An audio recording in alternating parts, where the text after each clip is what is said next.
If I can have everyone's attention, please. Is it on?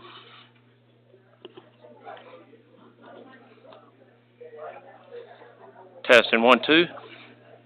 If I can have everyone's attention, please. It is now 6:01. City of Houston City Council, Thursday, October 12th, 2023. Houston Community Center, 65 City Square, Houston, Georgia. This is our public hearing, and I'd like to welcome everybody here and call to order. And I'll have our city attorney lead us in a prayer. All right, bow your heads. As we come before you today to do the City of Houston business, please fill our hearts and our minds with a sense of unity, committed to do things that are pleasing in your sight and contribute to the betterment of the community here in the City of Houston. In Christ's name we pray. Amen. Okay. Mr. Cato is going to come forward for the pledge.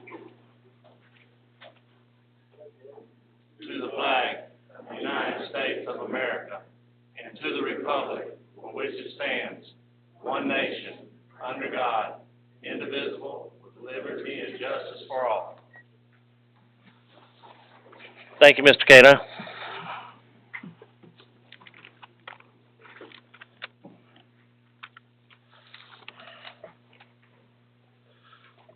Agenda approval. Okay. We need a motion for the agenda approval. Is there a second? All in favor? Okay. New business. We're going to turn number 1, 2, and 3, 4, 5, and 6 over to our city attorney and let him go over each item. Thank you, Mr. Mayor. We have 6 items on our public hearing agenda. We're going to hear first item 1, and then items 2 through 6 are related. So when we come to those, we'll hear them all at the same time.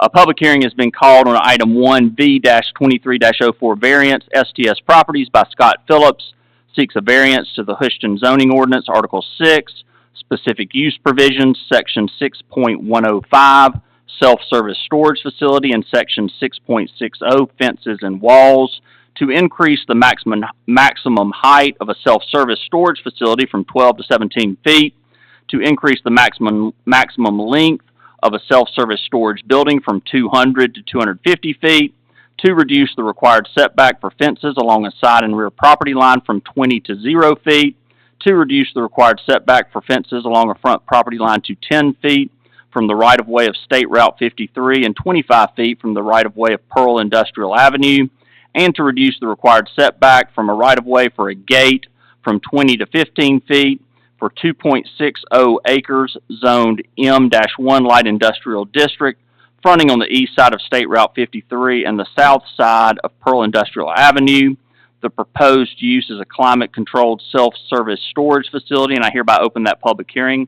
Jennifer, could you confirm that public notice has been given?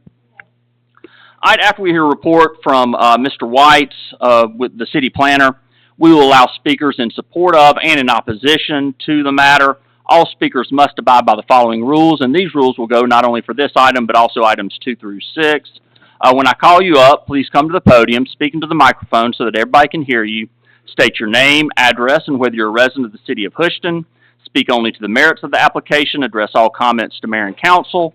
Refrain from personal attacks, discuss the facts instead of giving opinions and speculation. To allow an opportunity to as many people who wish to speak as possible, please do not duplicate points that have already been made. Normally, we allow each side a total of 10 minutes to speak and divide up time accordingly if we have multiple speakers. Since on items 2 through 6, we're going to hear, 5 different items, I'll allow basically as much time as is reasonable, since normally it'd be 50 minutes aside. Agendas and outlines of public hearing procedures are located on an entrance, near the entrance to the meeting room. And after the hearing is closed, we'll move on to the next item. So I hereby open that public hearing on item 1. Mr. Whites? Yes, Mayor and Council, this item V2304 comes with a recommendation for approval. There are several items or components to the variance request. Most of them have to do with building setbacks or setbacks from for gates and fences, and it is a corner lot located at the corner of State Route 53 and Pearl Industrial Avenue. And there are good reasons for the variance, which is there's findings in the staff report, and the staff recommendation is for approval. All right, does anyone wish to speak to this matter? If so, raise your hand, whether in support of or in opposition to it. All right, if you want to come on up, ma'am, come up here to the podium, state your name, your address, whether you're a resident of the city of Houston, and you'll have up to 10 minutes. Sharon Lunday, I am a resident of Houston. Has that got it? Sharon Lundy, I'm a resident of Houston.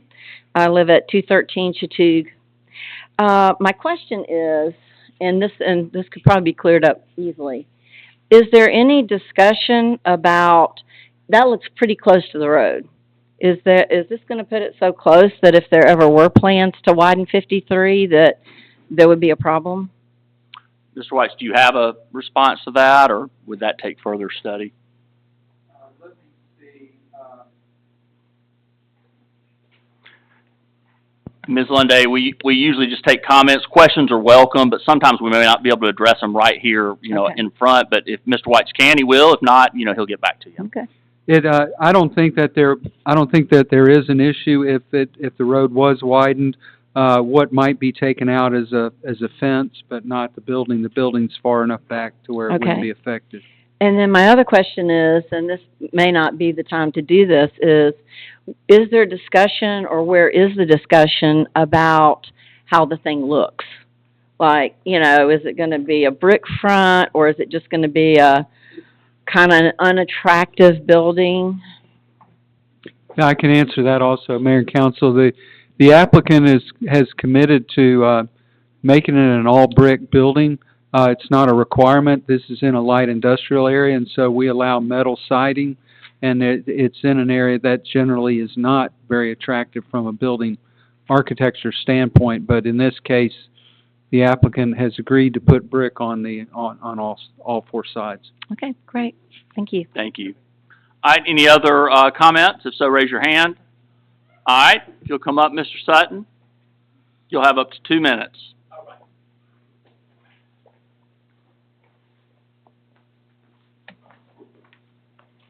My name is Dr. Nicholas Sutton. Just have a short comment on these kind of workings. Even as we're running for office, these kind of things, it is very important how close our signs are to the road. And, there's a lot of rules about how close we can get to a road. And so even beyond, is it fair or not, on that side of things, my thought, again, is always when a business wants to move towards city land, or to move towards something that is owned by a group of people, does that business, are they offering something that then helps pay back the town, or are we just giving up land to be nice on that side of things? So one, look at it from a, whatever your decision is, look at it from a, are you being fair to people that are not just a business owners, that are other advertisers in certain ways, and how close we can get to the roads, those forms of things. And then again, if businesses in this town with so much growth to come in the near future, if there's an opportunity for a business to help the city make more money on that land, or if there's another opportunity, it should be seen as that way. That's all I have to say. Thank you. Thank you, Mr. Sutton. All right, anyone else? If so, raise your hand. All right, do you have any questions for anyone? All right, then I'll close the public hearing and move on to items 2 through 6. As I stated, we'll hear all these together. A public hearing has been called on item 2, Z-23-08 rezoning, Southeastern Property Acquisitions LLC applicant, Davis Automotive LLC property owner, seeks to rezone 1.80 acres fronting on the east side of State Route 53, approximately 225 feet south of Town Center Parkway, from M1 Light Industrial District to C2 General Commercial Highway Oriented District. The proposed use is a retail shopping center. Public hearing has also been called on item 3, Z-23-09 rezoning, Southeastern Property Acquisitions LLC applicant, Ryan Langford property owner, seeks to rezone approximately 2.45 acres fronting on the east side of State Route 53 from C1 to C2. Proposed use is retail shopping center. A public hearing has been called on item 4, Z-23-10 rezoning. Southeastern Property Acquisitions LLC applicant Ryan Langford and Michael Bagwell property owners seek to rezone approximately 1.43 acres fronting on the east side of State Route 53, approximately 770 feet south of Town Center Parkway from C2 to C3. Proposed use is a retail gas station. A public hearing has been called on item 5, Z-23-11 rezoning. Southeastern Property Acquisitions LLC applicant Michael Bagwell property owner seek to rezone approximately 9.33 acres between State Route 53 and Regent Park and north of Merchants Park Drive from M1 to C2. Proposed use is a retail shopping center. And finally, a public hearing has been called on item 6, CU 23-01 conditional use. Southeastern Property Acquisitions LLC applicant Michael Bagwell property owner seek a conditional use for a big box retail building, i.e. individual tenant occupying more than 60,000 square feet in a C2 and C3 district on property fronting on the east side of State Route 53 across from Peachtree Road, approximately 16.52 acres. And I hereby open the public hearing on all those items. Jennifer, could you confirm that public notice has been given? They have. All right, Jerry? Yeah, Mayor and Council, as the city attorney has indicated, there's 5 actual applications that all go together on this, and I'm not going to spend a lot of time on them. I just wanted to point out that basically it's for a shopping center development with a major grocer. The building proposed is the grocer is 118,000 and some odd square feet, and that's the reason for the conditional use.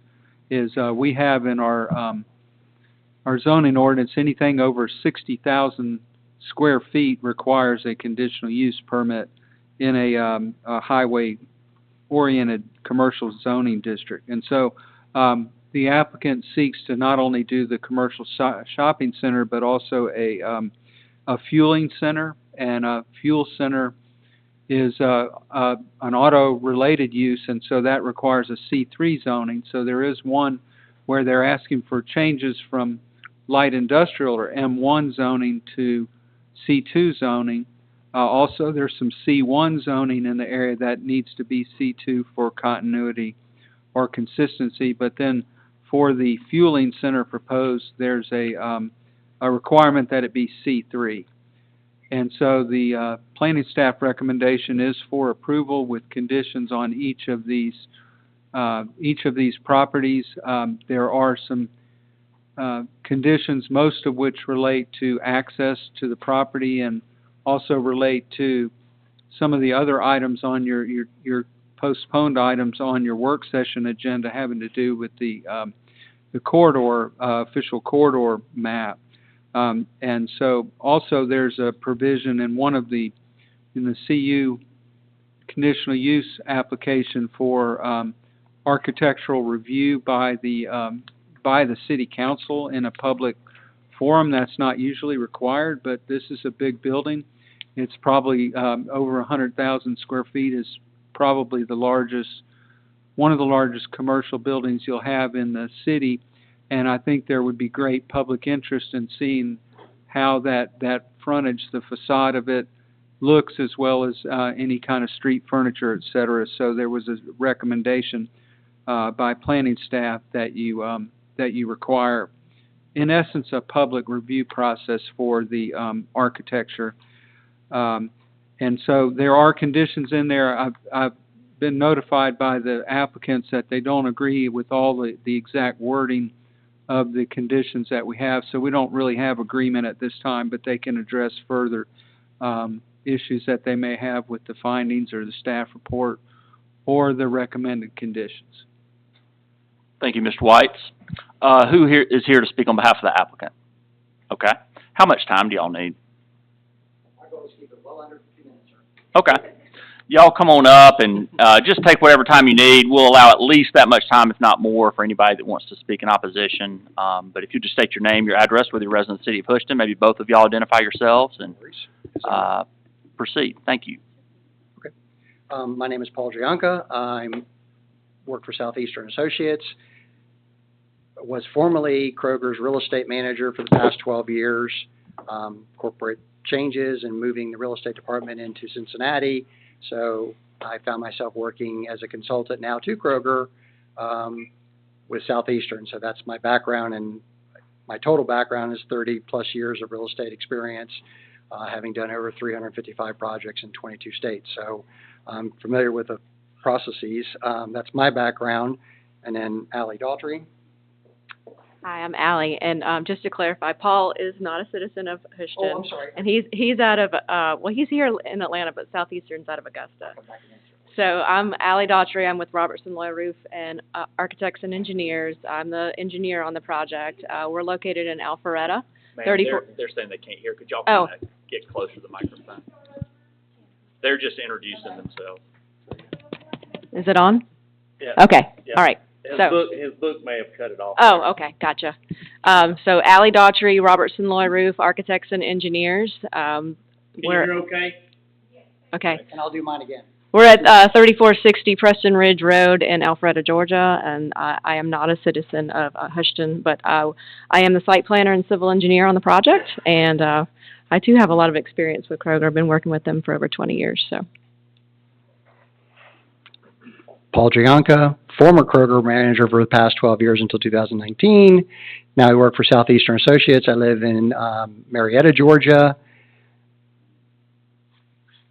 And we'd like to quickly take you through a PowerPoint presentation, and we tried to summarize our comments.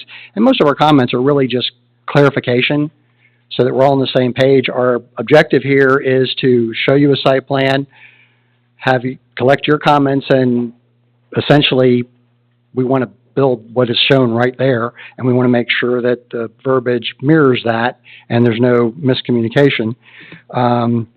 So you know there are 5 properties here, and the next slide is anybody unsure with which properties we're referring to. I kind of broke it down to show each of the parcels so you could see collectively where they all were if you need that. The next slide, I just put a yellow box around it so you could see which properties we're talking about to make it a little easier for everyone, because there's a lot to process here. I apologize for that.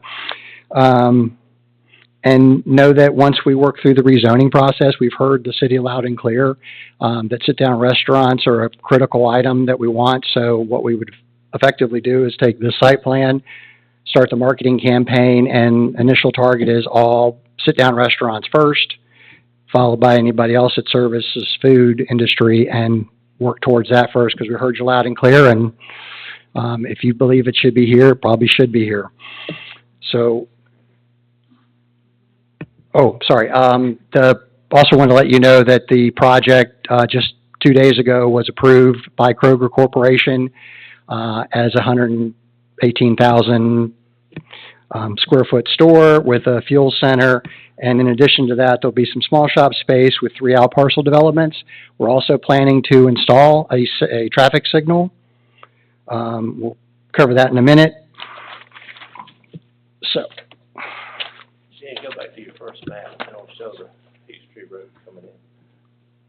So the plan there is to dedicate the right-of-way that's shown there on the land that we control. There's some land that we do not control. If you look at the very hard corner there at Town Center, that's not part of the development parcel, so we can't give you a right-of-way there. But wherever there's right-of-way there, absolutely we'll do that. And we intend to do the traffic signal. We'll put it in, and that's on our project cost. So what I was going to do, sir, to try to make it quick, is I'm effectively trying to lump together EZ 2308, 09, 10, and 11 with if you would go to slide number 4, yes. So in the zoning conditions for those 4, the principal access, we'd like to just simplify it to say, yes, we will be connecting to Town Center Parkway as shown there. That's how we want to simplify that sentence. B, we want to state that we will adhere to the city standards. The request was to meet or exceed, but we will definitely meet them. We didn't want to be vague about what happens, because we're very, very conscientious about the budget. And the way the process works with a corporation like this is once a project is approved, they have a very low tolerance of how much cost gain a project can have. So if it's approved for X amount of dollars, it needs to stay as close to that as possible. And that's what our efforts are here, is just to make sure that we got everything accounted for. Item C, we will tell you that yes, this road will be built, that connects through the Town Center Parkway, and we will have it as a, condition that it will be completed upon certificate of occupancy of the primary building, because the Kroger building will be first. So no problem there, but just point of clarification. And on D, there are some existing easements in place. So our plan is to dedicate the land that we can dedicate to you, but if there's an easement in place, then we piggyback our land with the easement land and give you the 50-foot easement that you need. And we do know that the easement gets a little bit wider when you get to the traffic signal. I think it gets to about 80 feet. So yes, that's not a problem, and it's all in the drawings. So now if you go to the next slide. So for those 4 applications, there was a comment access to Highway 53, and what we're saying here is we just want to quantify to this to say that for the land that we will do the project per the requirements of GDOT, and as long as we can do everything on our land or the right-of-way that's there, we don't want to be conditioned to get a piece of land that's not part of this project to facilitate the signal. So we want to make sure it was crystal clear that it's the land that we control or the adjacent right-of-way. No problem, we're going to put the signal in. Frankly, it's a condition that Kroger has that they want the signal in at opening. So understand that from our end. And on the multipath, no problem there. The only thing we want to ask, if you can go back to the site plan, we'd like to tie the multi-use path to the use in each parcel, because the way the property lines are today and the way they're going to be tomorrow, it's not clean. But for example, when the outlots are done, then each of those outlots, before they get their CO, they have to have the multipath done. But if you put it in now, when the store's done, then they're probably going to tear it up when they go build their whatever's on the 3 out parcels. So what we're saying is, when the store's built, the fuel center will have it, and then as the outlots are built, then the outlots will be shortly behind the store. We'll have the multipath there, and then as each of the 4 outlots are done, then each of those paths will be there, and you can have it conditioned on the opening of that CO of that building, no problem. But we realize it from a constructability situation, it's not a good idea to build the road and have someone building something on top of it, because they're probably going to tear it apart. So that's the request there, and that goes for all 4 of those parcels. So now if we go to the slide that has gasoline canopy, in zoning condition Z2310, there was a request for the canopy of the gas and the elevations. So we're going to put a pin in that for a second. We're going to keep going, and then we're going to go back to the store elevations when we get to CU 2301. So know that the overall goal here is real simple. Whatever elevations you guys approve, then we want to put some features and accents into the fuel center that mirror that, so it looks good. Next, on zoning application Z2311, there was a setback requirement that we can't facilitate because of the grading and the detention pond. You might want to go back to the site plan, sorry. Great job, by the way. In the back left corner of the store, what we're proposing is we're going to put a 6-foot privacy fence along the property line. See the detention pond to the back left and the one directly behind the store along those 2 property lines. We're just going to go ahead and add a 6-foot privacy fence over and above, and then also have at least a 20-foot buffer versus the request to have an undisturbed buffer. We can't do that. We don't have the land to create an undisturbed buffer, so we're going to grade it, but we will put a fence there. So that covers all 4 of those. And the last one is now moving to CU 2310.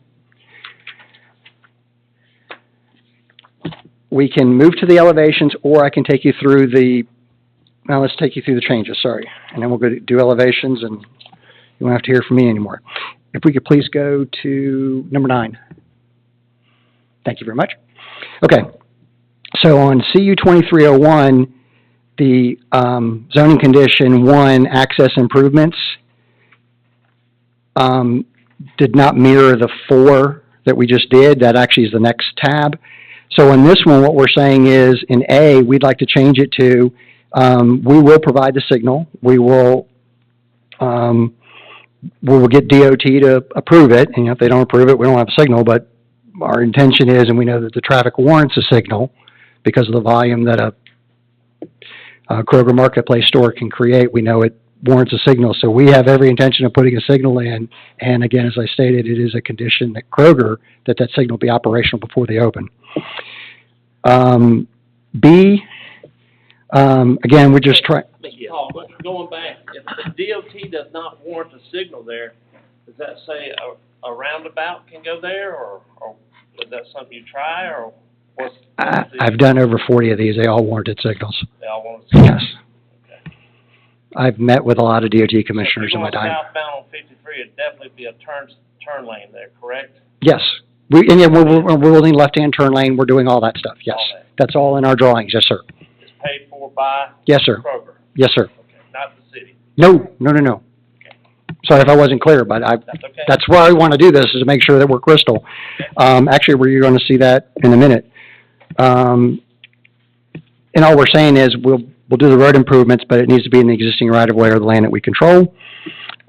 C, the changes we want to make there is just to do the property on the land that we control.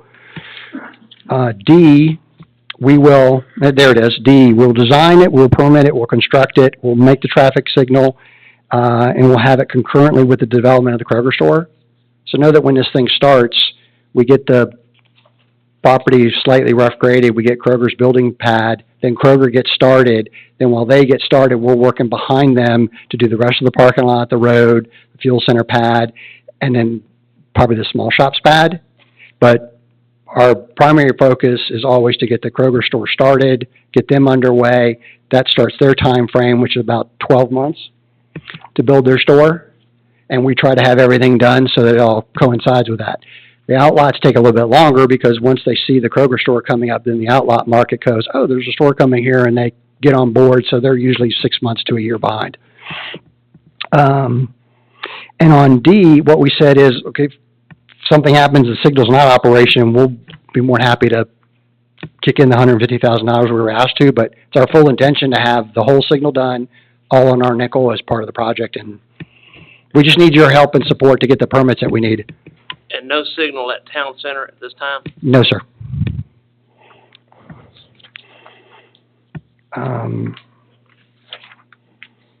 And then we're just simply asking that what the site plan that we've been showing you is a site plan that we want to build to. I mean, it might have little tweaks to it, but it would be all de minimis changes. And then if we move to the next tab, please. Thank you. Staying on rezoning CU 2301, the number 2 secondary access items, these bullet points actually mirror the ones we just did on the other 4. So frankly, there's really nothing to talk about there. So nothing on that page because it mirrors the other ones. Same asks for everything, which is basically clarifications. If you move to the next one, please. Same ask here on the multi-use path, but we'll have that done with the fuel center to open the store. And then the last one was a setback because that also is applicable. So we were saying we're offering to do a 6-foot privacy fence, but we will stay 20 feet away, but we can't leave it undisturbed.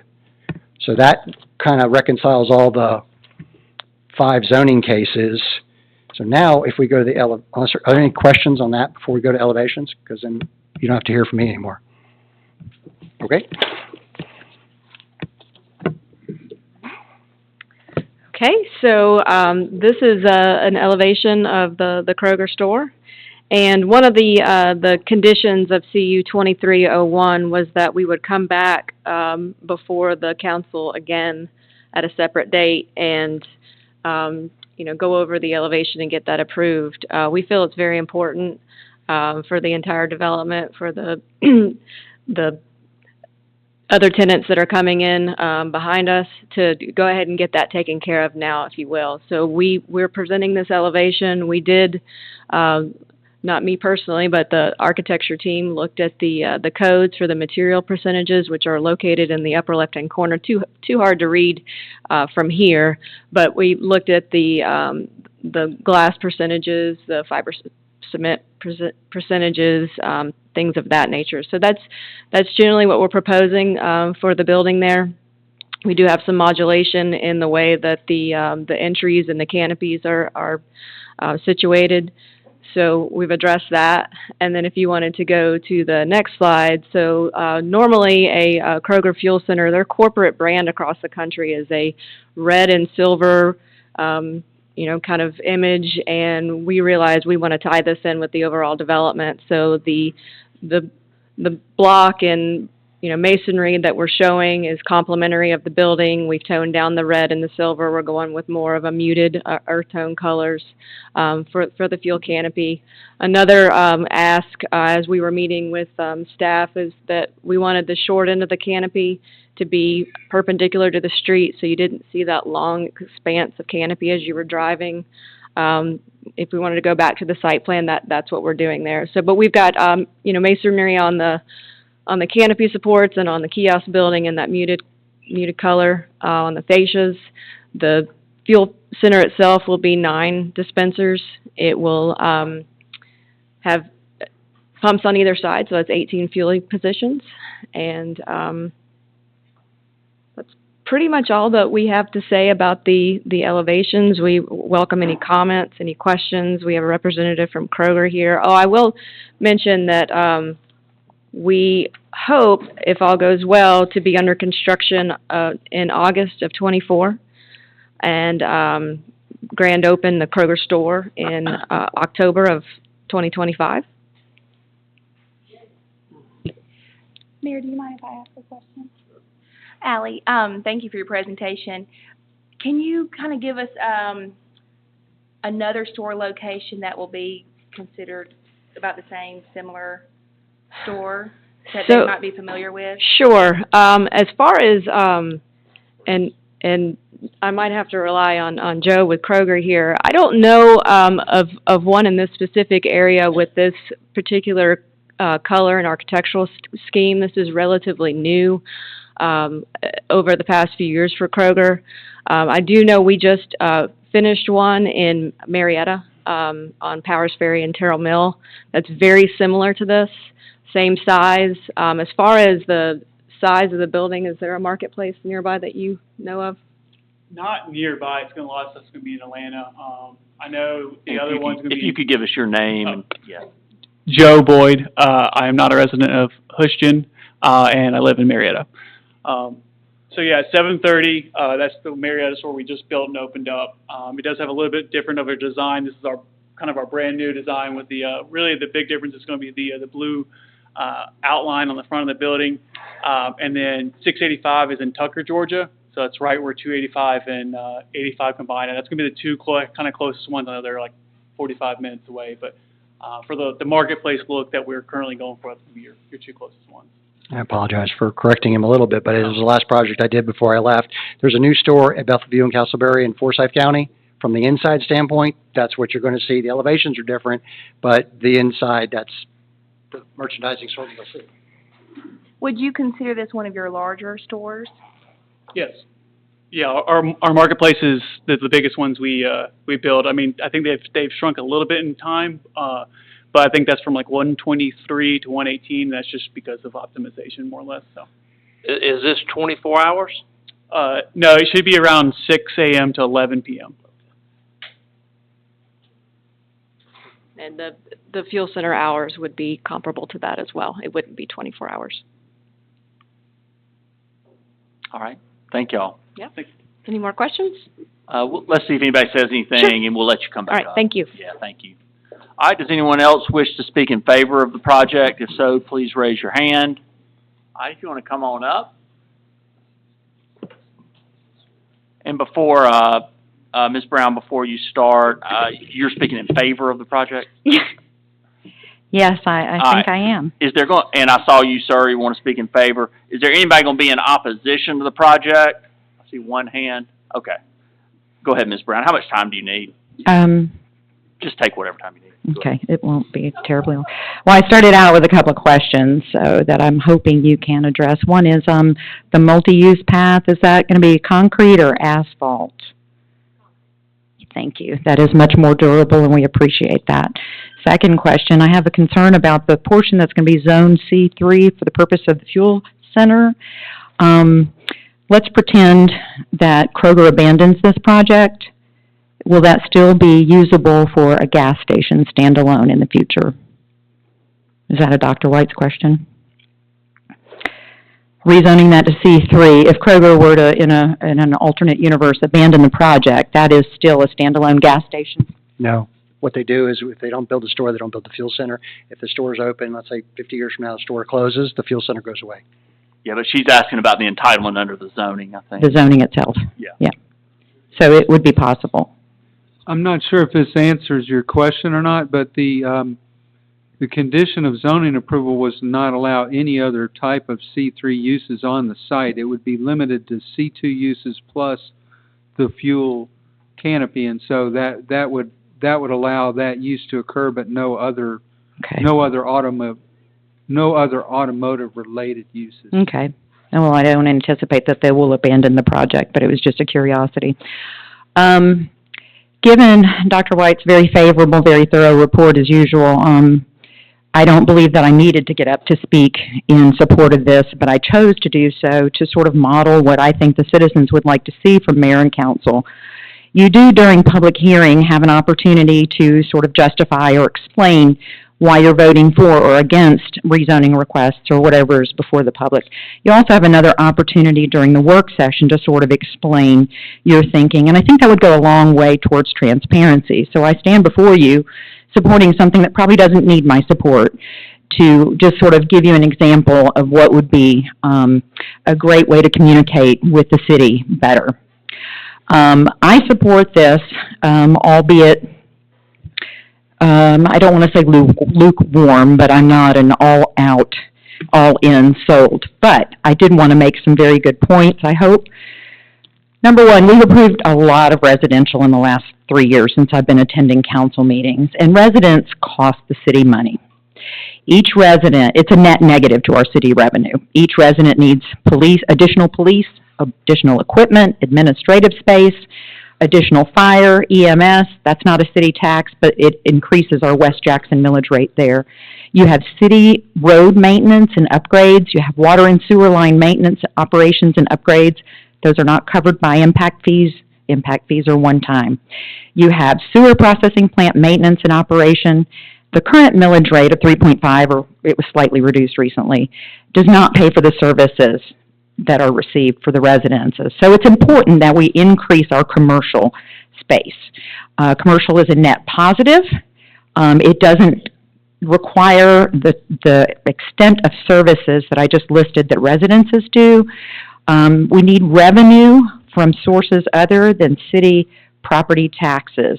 Otherwise, we face a tremendous increase in that to support all the residents that have already been approved. So all the services are less. You're bringing in sales tax revenue. You also don't have school children generated from this space. Current zoning, as was pointed out by the planner's report, is about half M1, which is light industrial, not what we would like in that area. Some of it's already, C2 or whatever. So then, this is not maybe what I dreamed of, but I don't get my dreams because I can't buy the property and develop it in my dream space to be something really cool and hip and have mom and pops and diverse restaurants. I can't do that. So this is a good, solid proposal of a business that's going to be stable and generate sales tax revenue for the city. By the way, that acreage, if it were to go residential instead of commercial, could generate, I calculated it somewhere, over 300 residences. So this is obviously a preference, 378 by our 12 per acre townhomes or apartments. So I think this is preferable to that. The bottom line is that we have to work with what we've been given, And in the recent past, as I mentioned earlier, we've had this explosion of residential approval, and all of those need services, and we have to fund those services. So working with what we've been given, I think we really need to approve this. Now I'm going to sit down and I'm going to listen and I'm going to take notes, and I'm going to pay attention to those against it or whatever and consider that, because I think that's also something we should do. Thank you, Ms. Brown. All right, sir?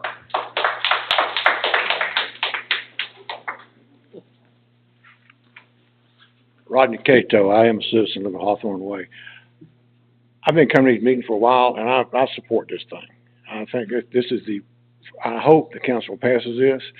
It's good for the city, and it's the only thing I've seen, if y'all pass it, it's the only thing I've seen y'all done that's been good for us. Thank you.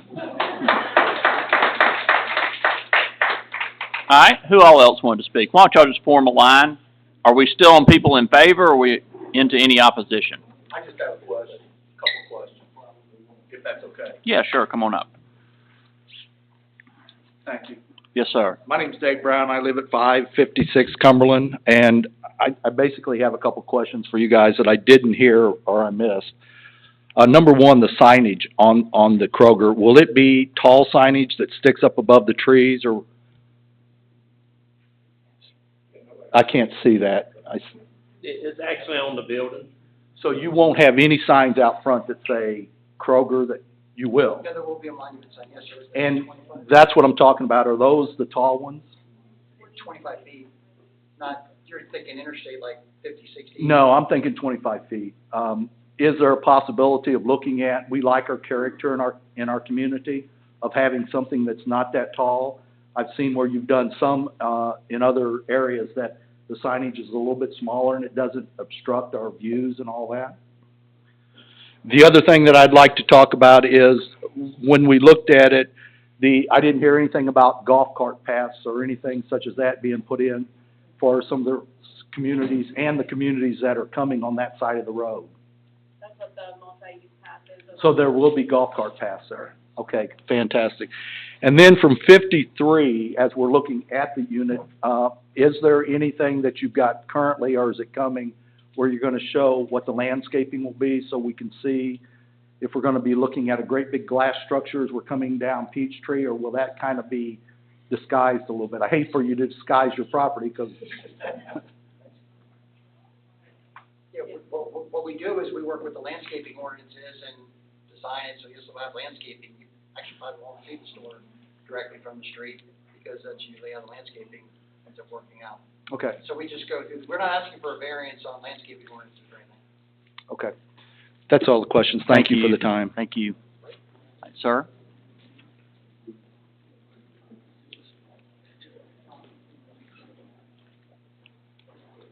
My name is Ace Acevedo. I'm 100 Powell Court. I am a citizen of the city of Houston.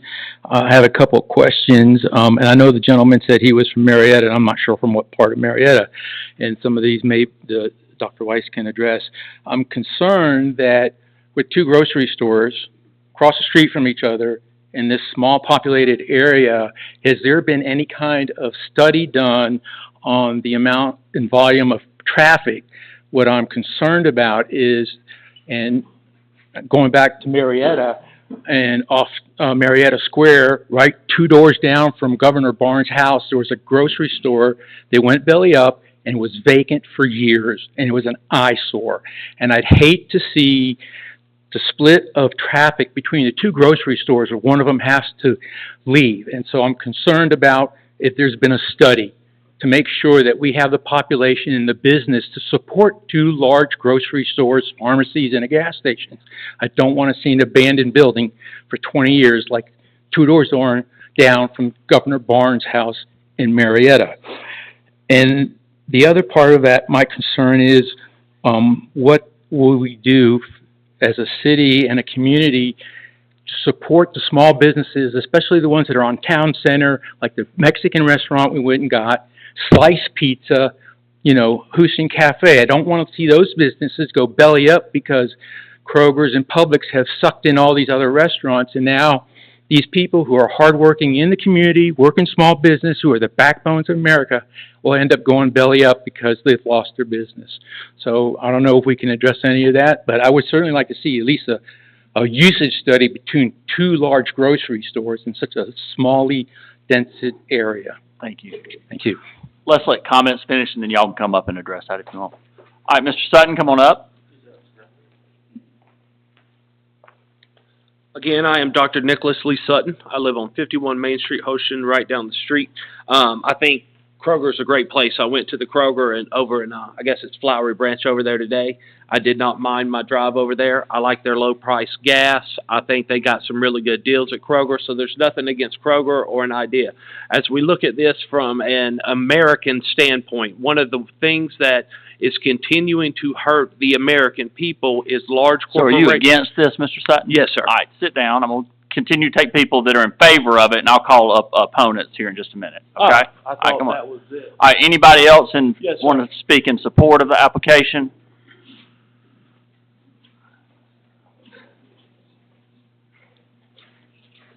Good evening.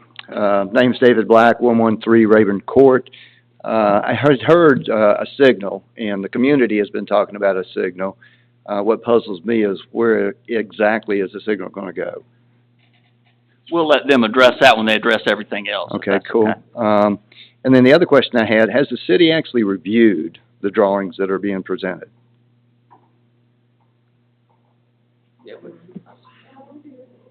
Are you talking about staff or? Yeah, the city Which council- drawings are you talking about? The drawings that Kroger is presenting to you guys to be Site approved. plan or building? The whole thing, the whole document, site No, plan. not building elevations, conceptual site plan, yes, but that's not a full site plan review. Okay, and when will that occur? If the zoning gets approved and they submit development permits, we'd review it at that time. Okay, cool, thank you. And the other is kind of a comment and partially a question, I guess. Has an art rendering been done, or can Kroger provide an art this is just an elevation that they're showing. So I think some of the questions like David Brown was asking about the sign location, what the building's actually gonna look like, some kind of art rendering. I'm pretty sure, well, Go ahead. I'm pretty sure they'll produce that once they get approval, Okay, I would hope so. and that we might be in, where we can pick out colors and things like that to kind of help motivate things along the line. Okay, good, thank you. Thank you. All right, anyone else wish to speak in favor of the application? If so, raise your hand. All right, I know Mr. Sutton wants to speak in opposition. Does anyone else want to speak in opposition? If so, raise your hand. All right, I see Mr. Sutton and two others. Why don't y'all form a line and come to the podium, state your name, your address, whether you're a resident of the city of Houston, and proceed with your comments.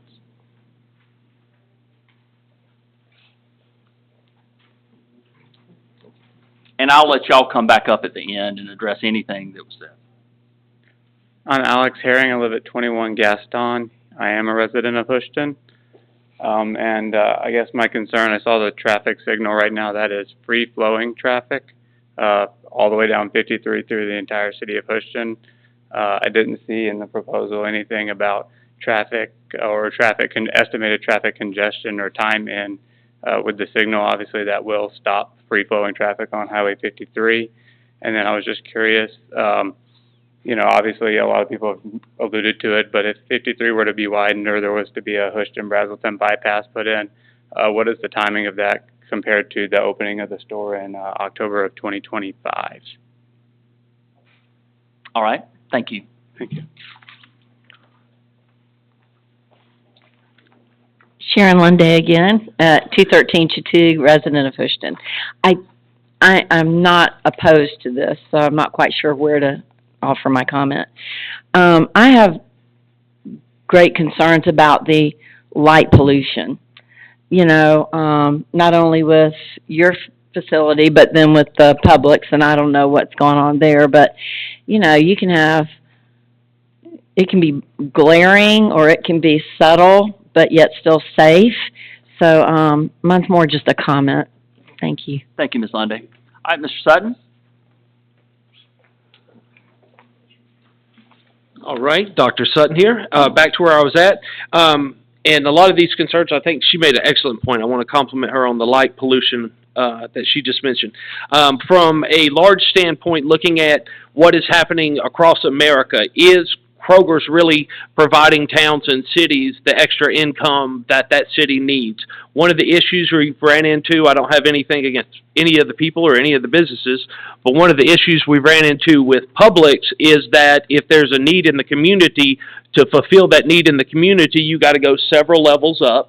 And then we don't know where they're ordering their food from. If there is an option to order your food from local farmers or to have extra supplies in your stores from local people, that's how communities actually grow. Will a Kroger make money? Of course it will. Do I think they've designed it well? I'm sure they have. One of the things as running for mayor, I've been out interviewing people, and one of the thoughts is that when you, at least this person's concern was that when you put up a gas station near homes that are being built, I do not know the exact area, but they felt like, you know, a gas station may look good at first, but they quickly deteriorate and begin to look bad. Some other bad things can also occur. There are other gas stations around, and they were worried about their home properties, whether it's this one or a different gas station that's planned. They were worried about the value of their home properties. So please, if we're going to move a bunch of people into this area, make sure you take care of them ahead of time on home values, those kind of things. One of the things that tends to run with no fast food would seem to tend to run with no chain grocery stores. It is very similar to what fast food is if the people in the area are not getting paid to be able to be a part of that, sure, they can go get a job for $15 an hour, but they're not creating an income for themselves and for the family. Again, looking at it from a standpoint of how the city or the town, the reason why a lot of people want to live here is because it's still considered somewhat into the country.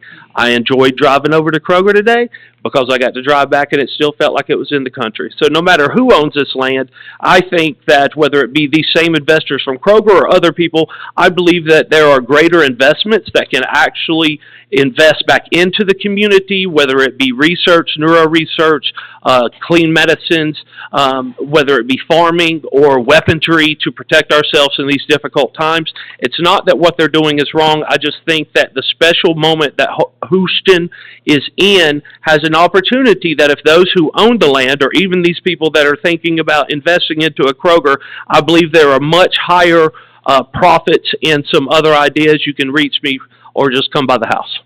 Thank you.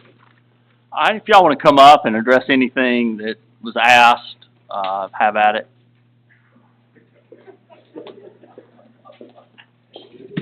All right. First one I got was the fuel center. We can make it conditional, or you add a condition that they can't build the fuel center until the store's, under construction and started. That's fine, because fuel center takes 10 or 12 weeks and store takes a year, so no problem. We'll have the store underway, and that's no problem tying the two together, so there won't be that issue. Ally is going to send you all those the elevations, and to answer the other gentleman's question, we've submitted this site plan to the city a month ago. A couple months ago. We've been discussing the site plan with staff for at least a couple months, so. So to answer your question on the site plan, we've been talking about that for months, but there was a question about the elevations, and when it came up in the zoning conditions, we're like, okay, well, let's deal with that now. So we quickly in the last week put the elevations together and sent it over. So we're going to send it over to them, and they'll have it by tomorrow morning by 8 a.m. and have all weekend to look at it. But we're sending them the elevations as well. No problem there. I can answer that. I think I can answer that guy's question in Marietta, because I think I know exactly what property he's talking about, because I do live in East Cobb, not West Cobb, but I think I know what happened there. That's, if I'm thinking of the right property, what essentially happened is there was a market shift. Population grew west, where that store was. There's not a lot of population there, and the western units took that population. That's probably why that store closed, because I think it's probably where the Lidl went and backfilled just a couple years ago. Signage, the ordinance calls for 124-foot sign, and then the rest be 12. So we would request a stay to that, and we'll make the sign, we won't make it ostentatious, and it won't be this crazy LED lighting that you get with scrolling stories. And it'll be a tasteful sign that matches the elevations, right around the traffic signal. The signal location, can you possibly blow that up? I know you've been doing great, but now I'm pushing my limits, I'm sure. There you go. Basically where Peachtree Road. That road punches into Crestwind, right? I believe that road punches into Crestwind. Yeah. So basically, at the intersection of Peachtree Road and 53, we would put a traffic signal right there so that people that are leaving Crestwind would then be able to get in and out that way, but that's what we've been showing the city. So it's hard to see at the scale that you're looking at, but it has a left-hand turn lane and a through lane and a right-hand turn lane to separate the traffic there. So, elevations. Oh, lighting. Lighting's, what we do there is, obviously don't want it dark because it doesn't feel safe. But so what you do is you have a little bit more lighting around the store, but as you get closer to the street, we just soften it down and put shields on it and whatnot, so as you get closer to the street, you have less and less lighting. And whatever the lighting requirement is for the city, we adhere to that, and that lighting usually isn't a significant issue. And I can only speak to my time with Kroger for the past 12 years between '08 and 2019. They were very actively dealing with farmers and trying to get local growers and advertise it that we bought corn from here and onions from there. So I believe they still do that. I can go ask that question tomorrow morning and kick you guys back an answer. I assume they're still doing that. But again, I've been gone for a while, but they generally try to use the local farmers because frankly, it's fresher produce. Did I get all the questions? I I tried. think the first gentleman asked something about traffic. So it wasn't required as part of the zoning submittal, but we did do a traffic study. We do have a representative from the traffic engineering company here. The traffic study showed the impact to the surrounding area. It warranted a signal, and certainly we'll be following those recommendations for design. If you have specific questions, we can have that gentleman come up and answer those.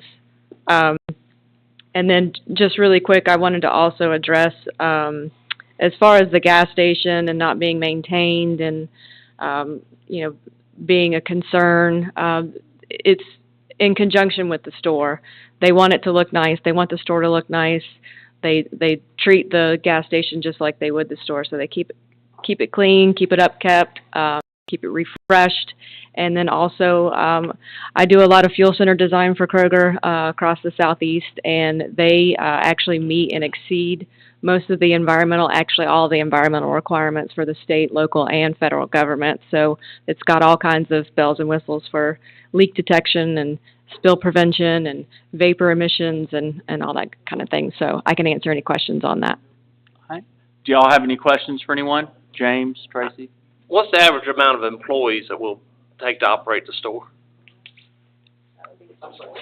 I would have to ask those answers. I'm sorry. I'd have to ask that question. I don't know off the top of my head. Being from facility engineering, typically I'm not part of the operational side of it, but I can obviously ask the question and get it to y'all as tomorrow. Of how many employees it would take to operate the store? Sorry, I know that answer pretty close. It's going to be probably around 153 employees in this store. We can get the exact number, but I've done a lot of bonds for title and other things, but so I know that number's right around 153-ish.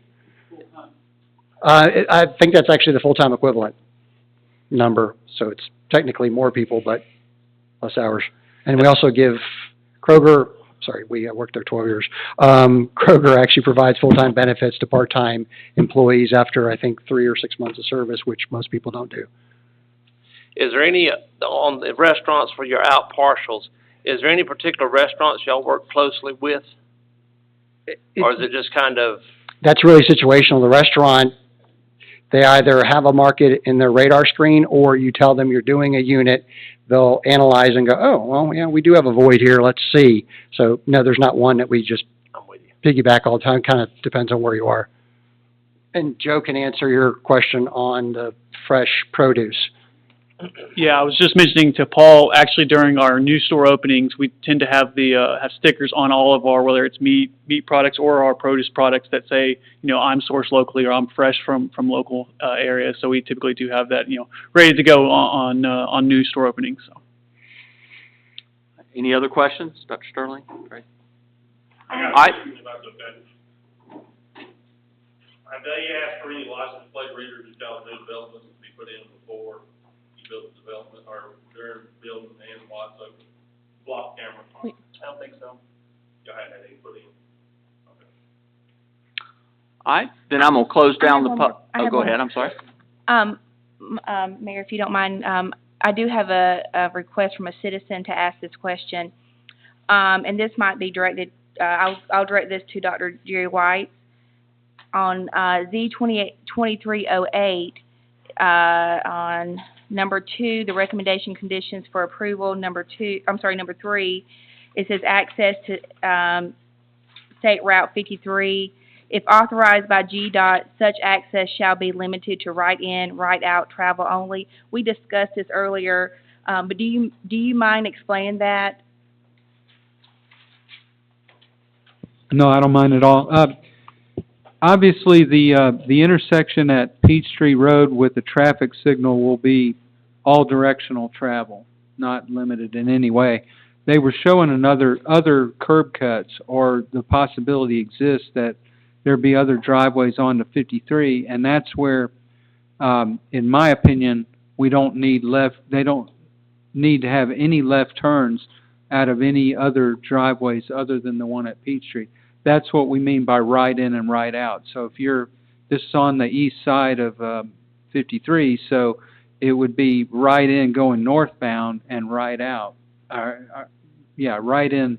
You'd be only going northbound. There would be no southbound movement out of any curb cut except for at Peachtree where there is a traffic signal. But if you're leaving Kroger, going across 53, to Peachtree, you can do that. There would, obviously, yes, because it's a traffic signal there, and that's the purpose of connecting up the roads. If that's not clear, if that's not good clarity, it is, okay. Y'all are more than welcome to ask questions even after this meeting. All right, I'm gonna close down the public hearing, and that's the last item on our agenda, Mr. Mayor. Thank you. At this time, we will, is there a motion to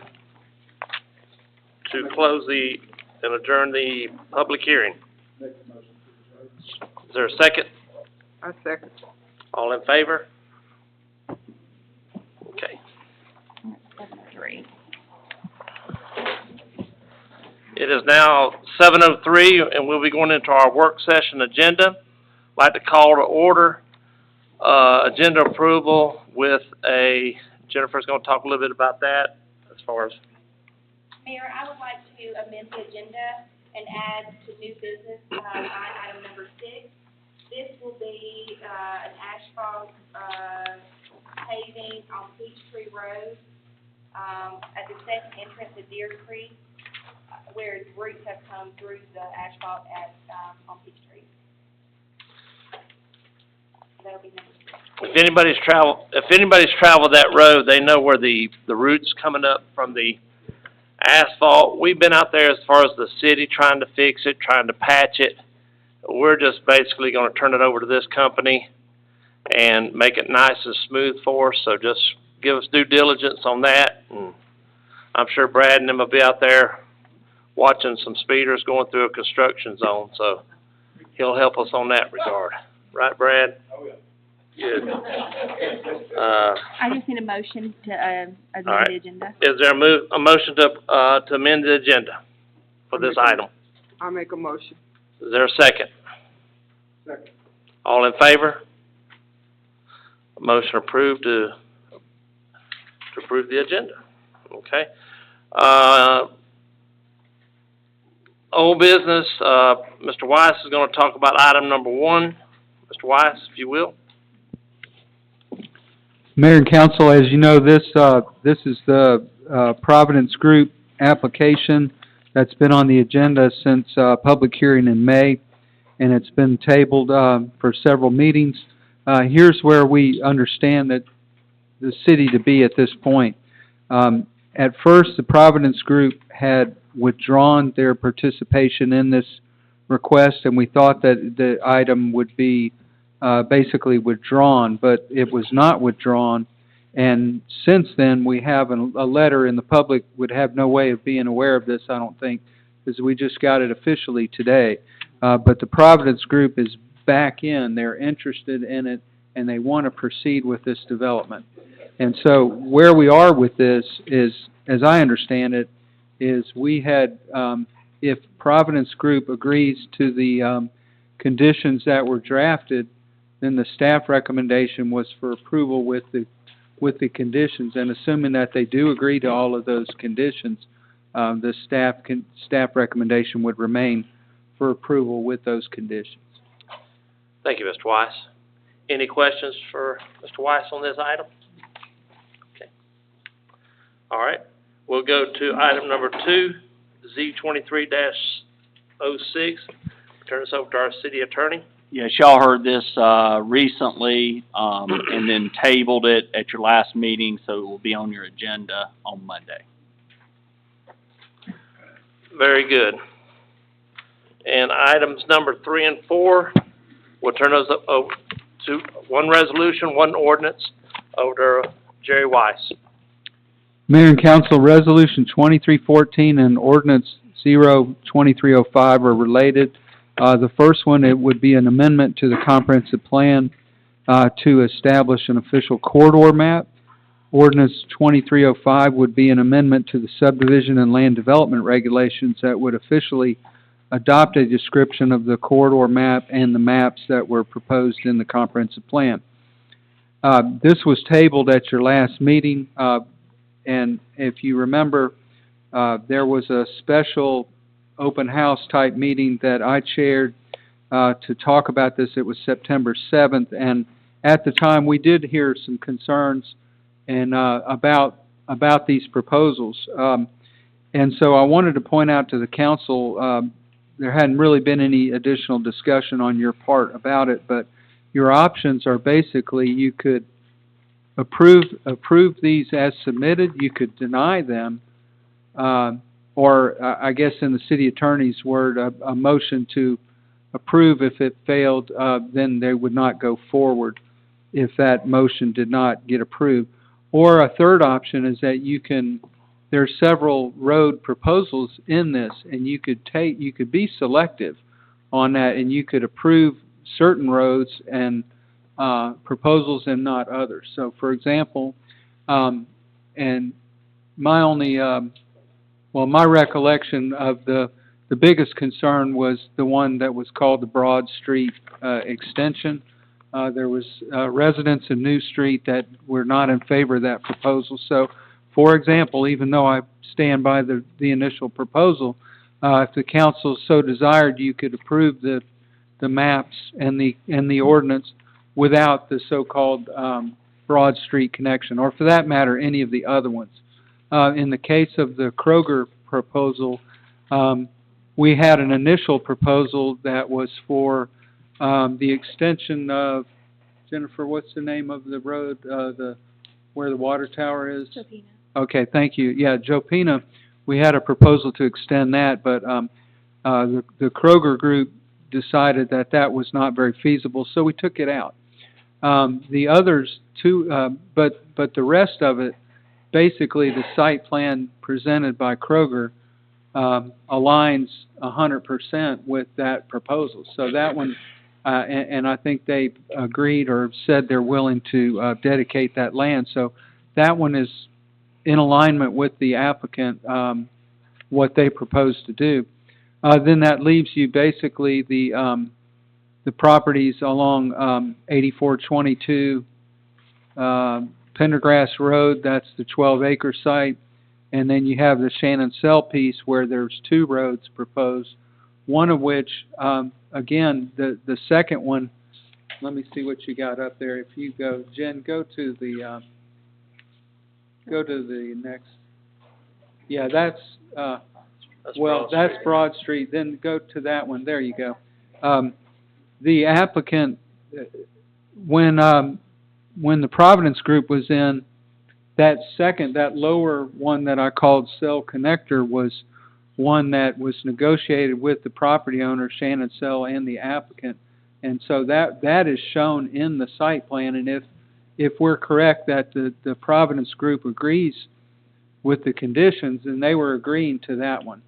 The upper one is one that, actually they'll have a connection through the development, but it's a private gated one. So that one could either go away, or it could be with the understanding that, if you agree with what they propose, then that one would be a private, it would be a through street, but it would not be a public street, and it would be allowed to be gated. And so, from that standpoint, I think, and everybody, I think, supported the idea of the multi-use path connection between Alma Farms and over to White Street. And so, what I'm saying is you can be selective on those, and I don't want to tell you which ones to vote for or against, but I've kind of outlined where the opposition was, where the support is, and then on Monday, you can entertain any motion you want to approve, deny, or approve with some of the roads but not others. Thank you. Thank you, Jerry. All right. And moving right on to, new business. Item number 1, resolution 2023-21. Dr. Weiss, you want to talk a little bit about that one? Comprehensive plan? Yes, sir, Mayor. As you know, we had a public hearing on this back in, I think it was July. And this is an annual update to the comprehensive plan involving a community work program and a capital improvements element. And you authorized us to send it to the region and the state for review. They've come back to say, yes, it meets the standards, and so we're free to adopt it. We have an October 31st deadline to do this, and so the recommendation is that you approve the resolution adopting the annual update, which is the community work program and the capital improvement element. Very good. And then, Jennifer, we have a couple items here, 2, 3, 4, and 5 for you to talk about. Yes, Mayor. So item number 2, which is on the new business, resolution 2023-22, is authorization for final design for Mulberry Park. At Mayor and Council, as you know, we've been working really hard to get a grant for $500,000 to help us on the Mulberry property that we purchased a couple of years ago, the 7 acres. This is the final. We did get a letter to congratulate us that we did get the $500,000 grant, which we're excited about. However, because there is a home on the property that is historic, they wanted us to go a little bit further with our design concept. We just had, just given them the brief design, but they wanted to, like I said, go a little bit more thorough on this. This has to be done before the final grant submittal. So, in other words, this has to be done ASAP. The grant will be finalized February 2024. The funds will be released summer of 2024.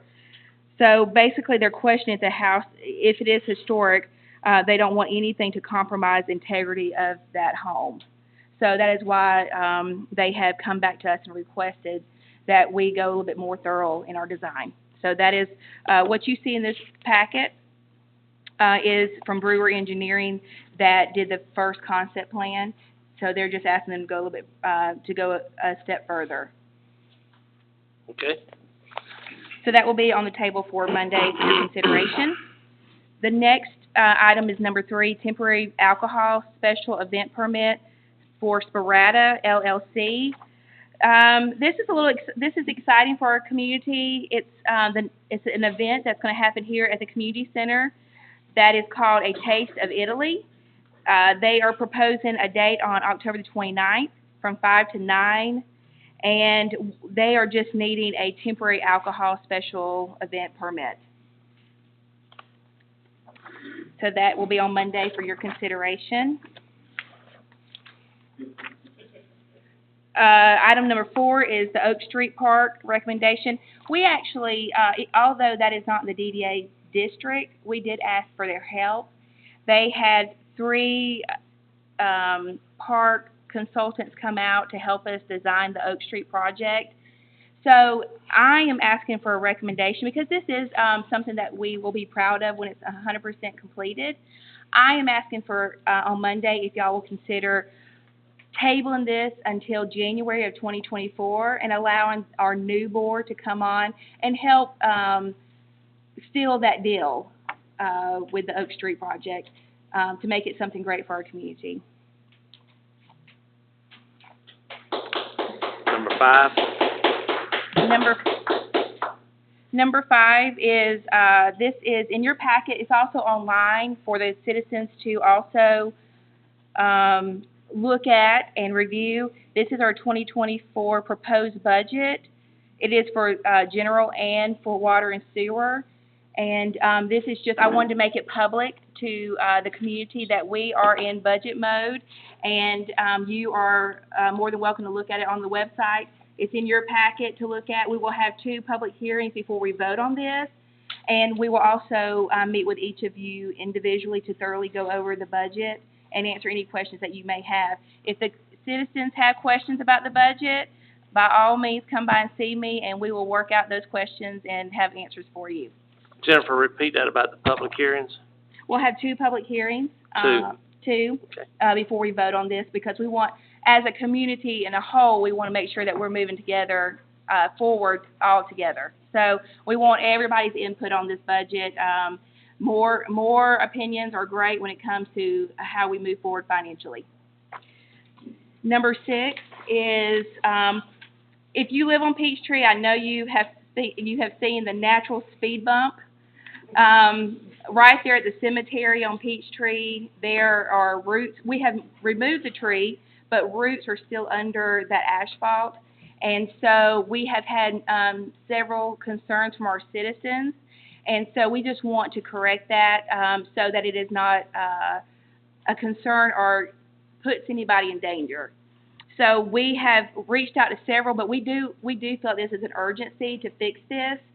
And so that's the reason I have amended the agenda, because I did not have a quote until just here recently. So I'm asking for the mayor and council to consider us to fix this. In your packet, I have put it on the very back, a quote from Sunbelt Asphalt, and this is, it will be $10,000, almost $11,000, $10,975.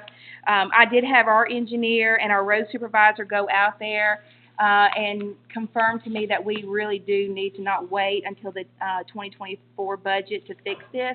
We do need to go ahead and fix this. So I'm asking for your consideration to amend the budget so that I can get this fixed so that all of our citizens are safe on Peachtree Road. Very good. Thank you, Jennifer. This time we'll turn it over to City Attorney Ab Hayes for citizen input. All right, same type procedure as during the public hearings. If anyone wishes to offer public comments, I'll ask for a show of hands.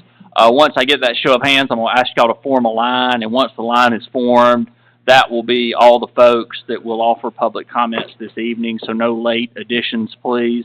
Everybody will be limited to 3 minutes. You can talk about really anything you wish as long as it's related to the city of Houston. The only items that I would ask you or will not be allowed to be talked about are the items that were on the public hearing agenda. So that first item was the variance from Scott Phillips to the zoning ordinance.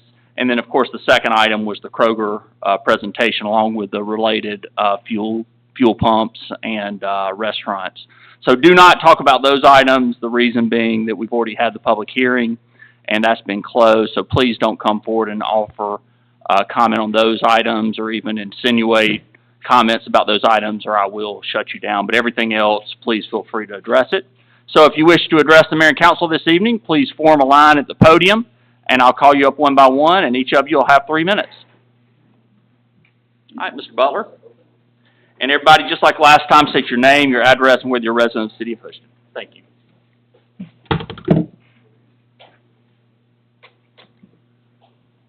Just start? Yes, sir.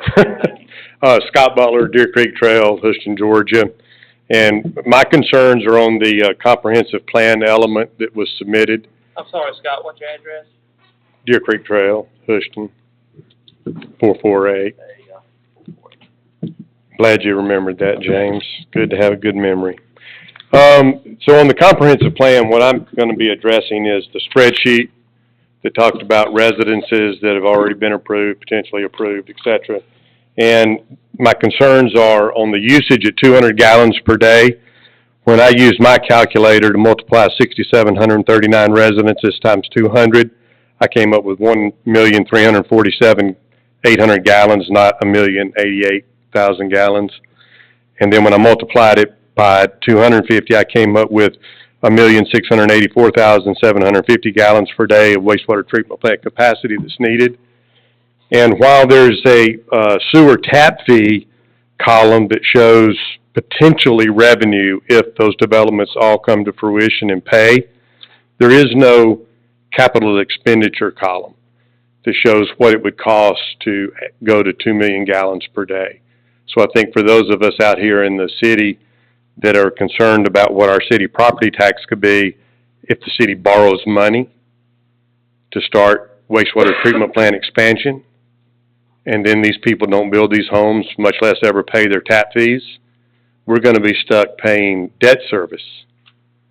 And so I think in honesty to our citizens, if we could add a couple of columns in here that show when do we plan to start building out or expanding wastewater treatment plant, or we're going to have to borrow money to do that, what that debt service is going to look like, and then if these folks don't ever build, you know, the city has given them high-density developments, and the only people that have actually brought forth a plan to mitigate traffic has been the Southeast Development people. They're going to put in a red light to help mitigate traffic. So if the city is giving something up, which is high-density developments, the least we should get is a tap fee money up front so that the citizens aren't burdened by debt service payments if they don't build. So that's my concerns, and would like to see, like I said, the added columns that show when money would start being spent, if it's going to have to be borrowed, what that debt service would look like, and it would be great to have maintenance and operation budgets projected out to 5 or 10 years to show how much that's actually going to impact us on an annual basis. Thank you, Mr. very Butler. much. All right, Ms. Brown? Christina Brown, 205 Quail Run, City of Houston. Thank you, Scott Butler. That Awesome.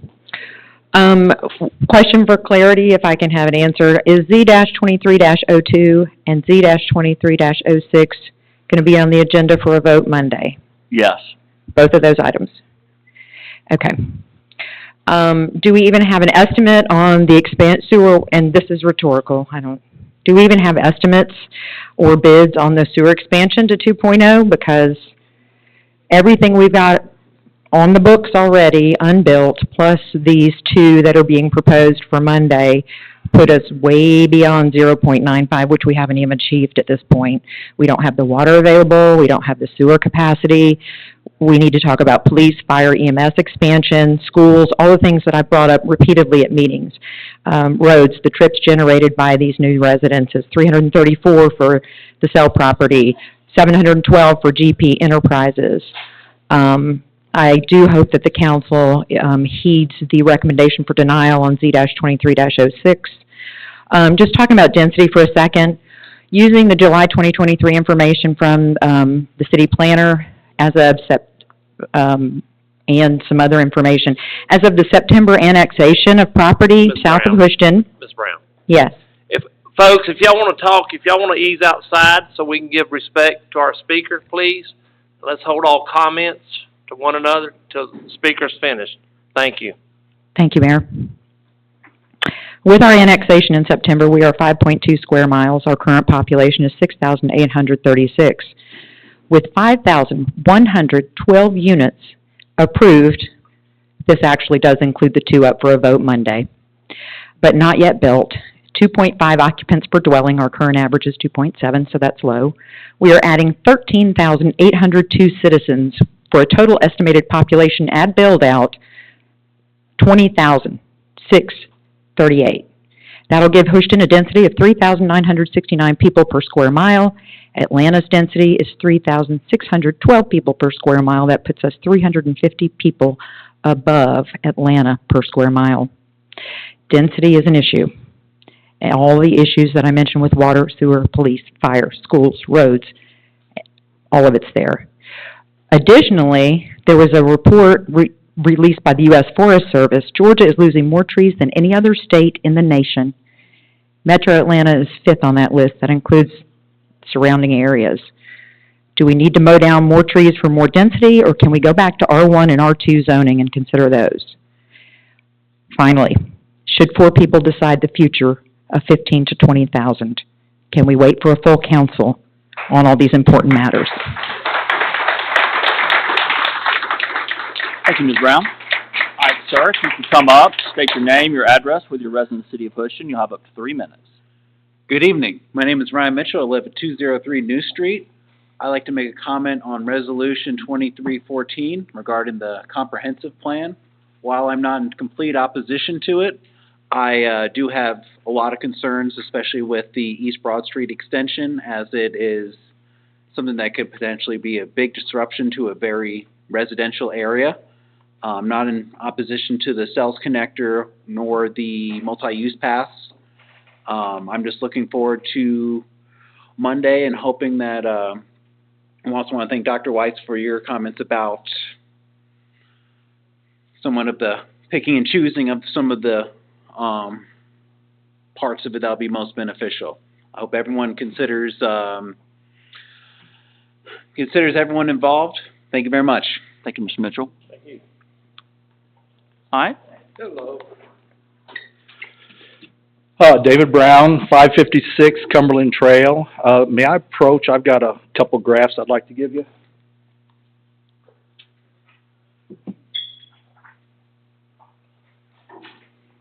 Give one to Jen so she can put it in a minute. Yeah, thank you.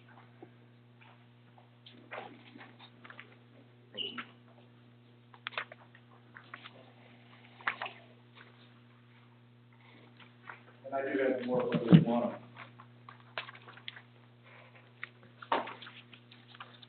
I was surprised to hear about the Z2302 being back on the schedule, and then is it going to be voted on quickly?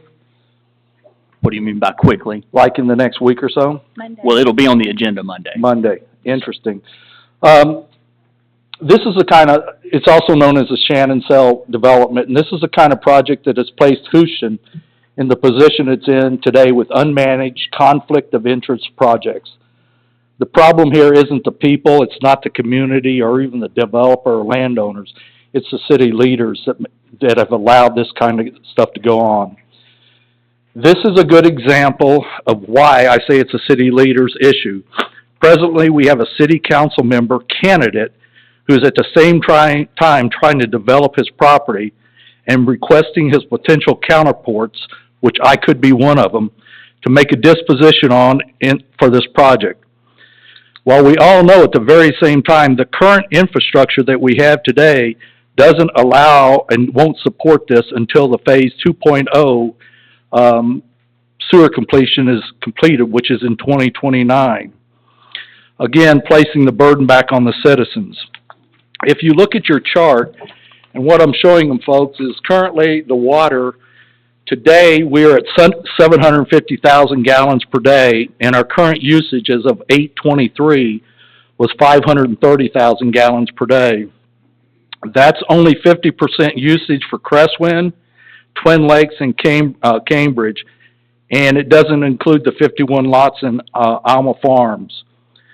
When we just approved the Kernley development, which is 264,000 gallons per day, when you take the 264 gallons per day plus our 530, that puts us at 794,000 gallons per day, which is over the 750, yet we're sitting here going to vote on a new project. I do understand that that's not a major issue. because we can get with Brazelton or we can get with Jackson County and increase the water. But again, we are pushing the limits of everything here. The big deal is the sewer. When you look at the sewer, we're at 500,000 gallons per day. Our current daily usage as of August of this year was 250,000 gallons per day. And again, that's only 50% of Crestwind, 50% of Twin Lakes and Cambridge, and it doesn't include the 51 lots that hadn't even started in Alma Farms. Again, when we take the Kennerly project that you just approved, that's 264,000 gallons. So simple math says you take the 250 that we're using today plus the 264 that we've approved, you're at 514,000 gallons versus a 500,000 gallon capacity. We're just now getting ready to vote on a project Monday, and phase 2 of the sewer treatment plant won't even be completed until 2029. Now, let's look at the city security. Mr. Brown, I'd given you an extra minute for passing out your stuff. How much longer do you have? I've got maybe a minute. That's fine. Okay, thank you. You just wrap it up, though. Thank you. Okay. Yeah, now we see there's stress on the water and the sewer system. Look at the security. We currently have 3.5 police officers, and when you look at our growth, we'll have a need around 6.5 to 7 officers plus equipment. Then our fire and EMS. Our current growth rate, we need additionally 1 personnel and EMS equipment. My first question to the council and to the mayor is, why do we continue to support unmanaged growth projects like Z23 and the Kennerly development? Why are we not looking at growth projects to generate capital instead of projects that continue to tax or burden our city? When you look at projects like Z23, are the police, fire department, sewer, water funded today? Or does that burden rest on the city and its residents until the project is completed? If it does not have the current funding in place, where are the funds coming from?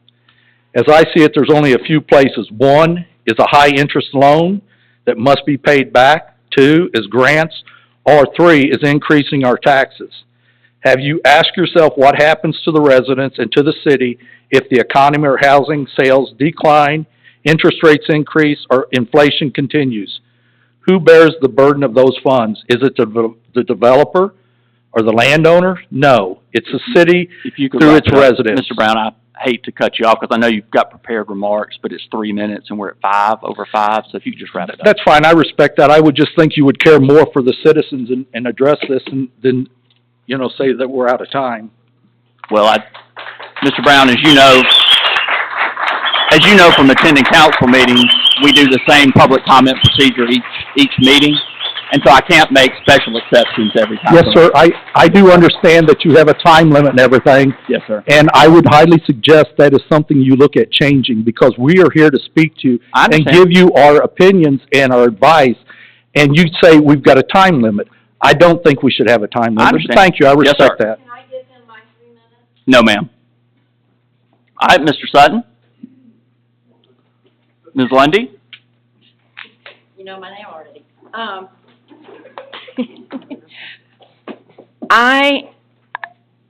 I feel that no votes, no proof, nothing should happen until after the election. I feel like we've got nothing against you, Mr. Lawson, but you're an appointed mayor. I don't know, I'm not as smart as all these people and involved as all these people, but I think it's just the right thing to do. We're just weeks away from an election, and all of y'all may be voted in, and then that's fine, but I think we should wait to make any of these decisions until after the election. Thank you, Ms. Lundy. All right, Mr. Sutton? Dr. Nicholas Lee Sutton, 51 Main Street, Houston, Georgia. One of the things, this is a meeting mostly about zoning, okay? And so the whole point of, in my opinion, the little bit I know about it, whole point of having something called zoning is that you have so much of this and so much of that, and it makes the community make sense.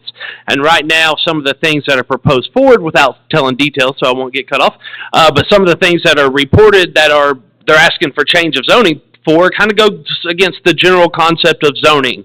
That if you've got the exact same thing 1 mile away and you got this, that's kind of competing problems right there. Now, secondly, the way I like to try to look at things is when I hear whatever the issues are, I try to be a person that looks at the macro side of things to figure out how we answer the questions or concerns that these people have. One of the things as the town is growing, that was some great, she does a great job. Thank you, Miss Brown, maybe. Yet as the town is about to grow, what some of the problems are is that is a lack of leadership in the way that the charter is written. Now that may have been the way. Thank you. Thank you. The way that may have been the best thing for those times. I don't know what you all were going through, yet we do not have a format for a growth government or for a more effective leadership board for the town.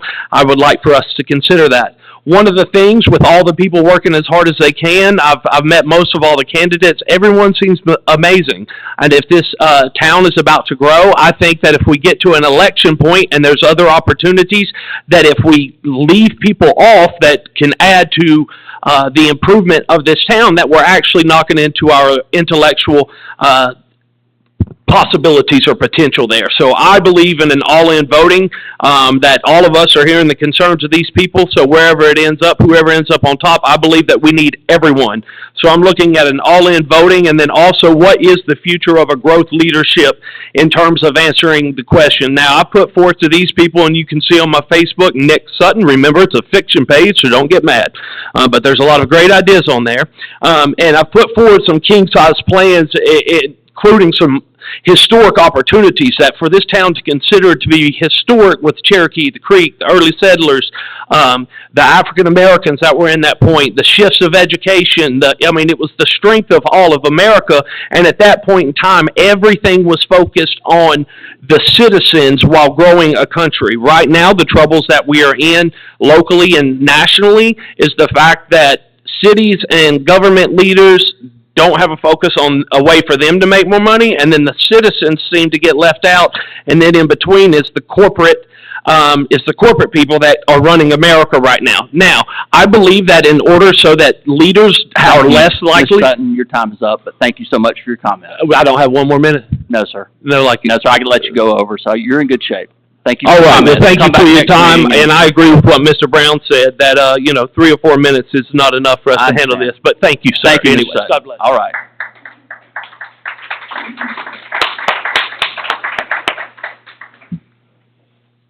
Do you want to answer any questions? And that concludes citizen input. We do need executive session for real estate and personnel. Thank you very much. Is there a motion from the council for adjournment? Well, no, we need a motion for executive session for real estate and personnel. Okay. Is there a motion? I make a motion. I'll second it. All in favor? Executive session.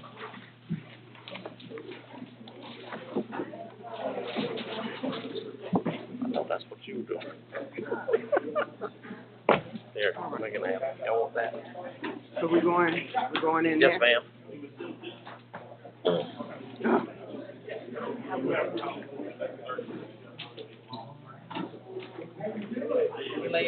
How are you?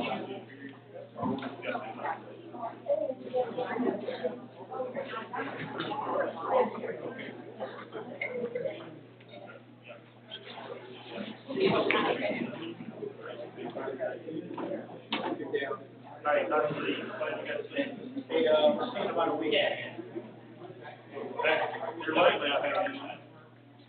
Okay. Just about 11:30.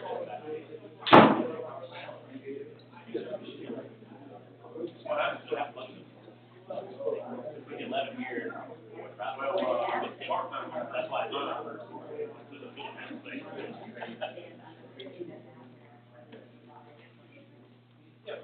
no,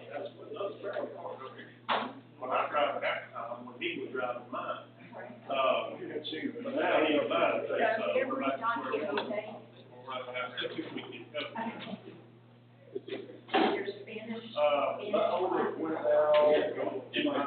one. They're really good trouble.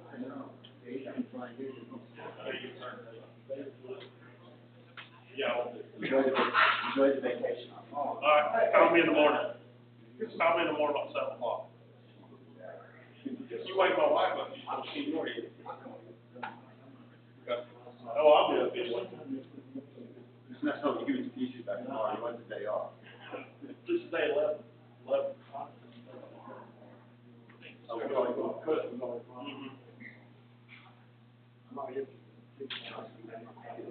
Great job, sir. Yeah. No, I mean, I gotta go. Right. Okay, yeah. We'll do it. Thank you very much. Have a good day. Everybody left. We'll get a picture, hey, you get a deer, I'll show a picture. I'll send it to you. Okay, 722. 722. Keep you locked up. I'd wait till you have to take the station. I don't think they want mine. No, they did. I wouldn't bet. They gonna kick us out? No, they're gonna get you. You're talking about, Yeah. didn't you say you're talking about? I can't go anywhere until they come, executive session's over, and then I'm out of here for 4 days. For 4 days. Y'all don't call, don't write, if y'all need me, I'll call you. Did you put something on Facebook that there should be no crime? Yeah. Next one. Go to the bathroom, you gotta go to the bathroom? No, I gotta go to the bathroom. On the property between White's and the road, I've had an email from Gina saying that I could put signs there. Was it just a few of my signs that were wrong? Sits up there, or can I set up a table that's off the road? Is that So that square, or that triangle thing, belongs to the get all of it?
What are you doing?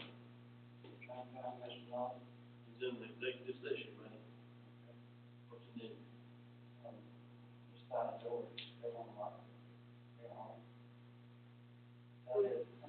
Where your key at?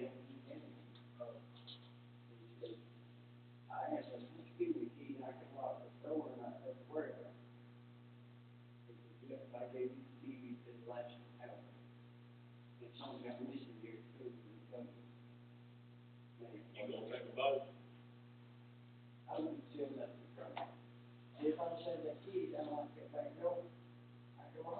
Like the way to lock around the door, we can go out another door?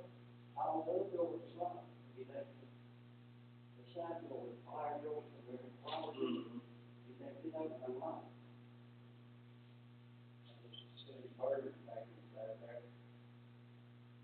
You been telling?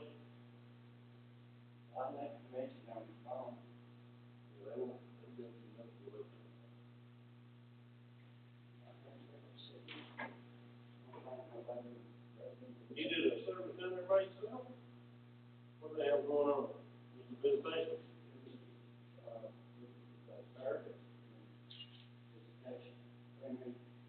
No,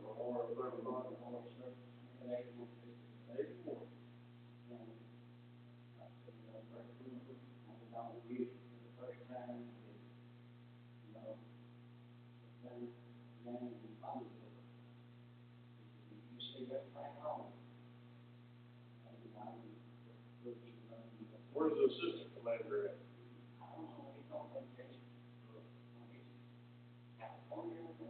Money in?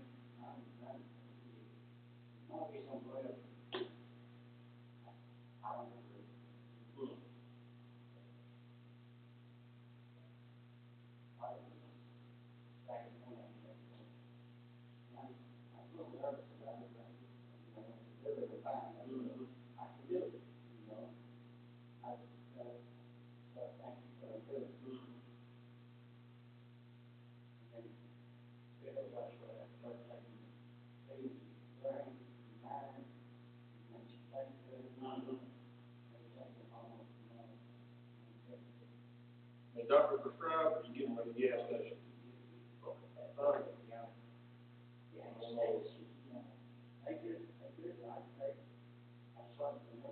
What do they do? Where you get them at? What do they call them? Methamphetamine? I need to know about that, 'cause my mind's about to go, I'm gonna date over 11 right now.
Cleared everybody out down there, probably.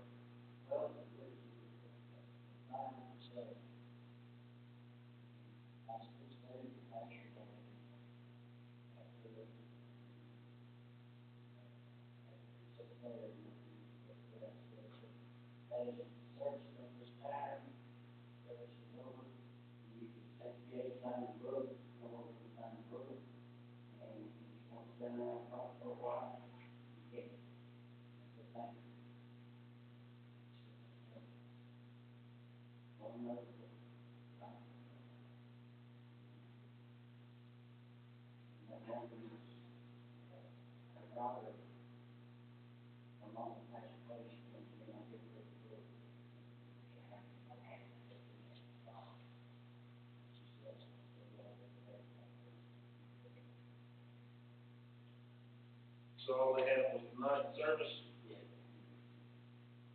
Was the free main there?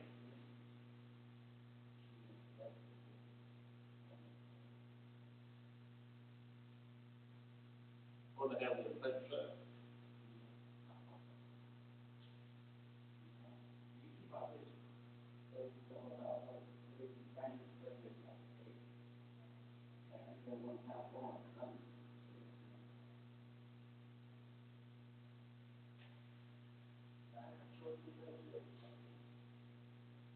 Who told you about them?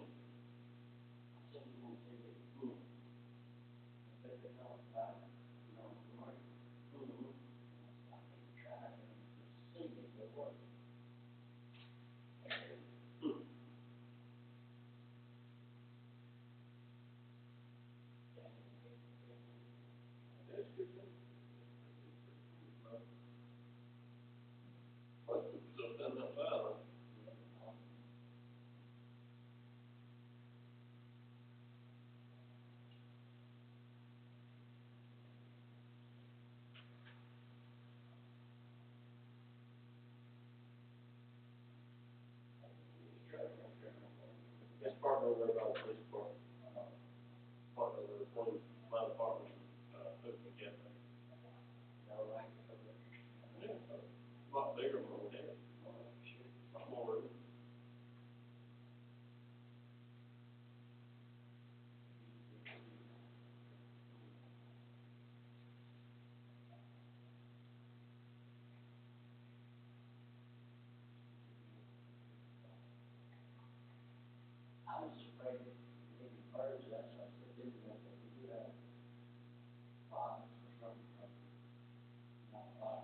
Well, I've seen several foxes in the city, down there in Deer Creek, on Peachtree Road, there's a couple just hanging out right on the side of the road here lately.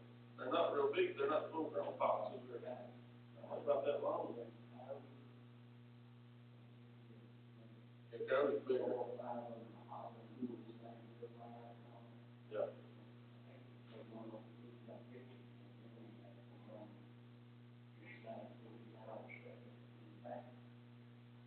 Probably smelling that dumpster where they were out there.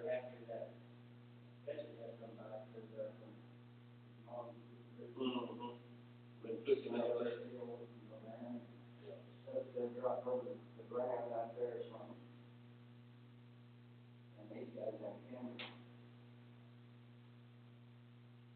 Oh, I'm sure there's all kind of wildlife moving around at night.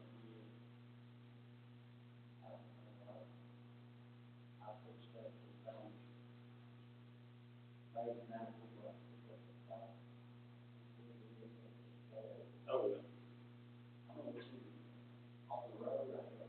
Oh, yeah, yeah.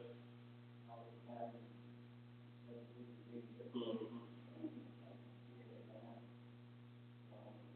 Oh, yeah, well, that's Twin Lake. Mm-hmm.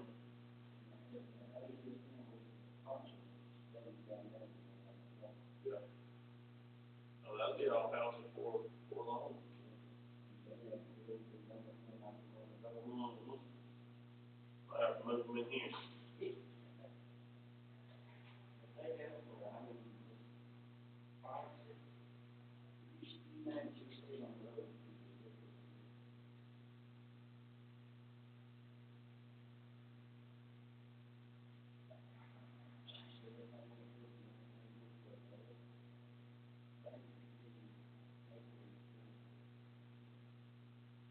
How long Monterey gonna be going for?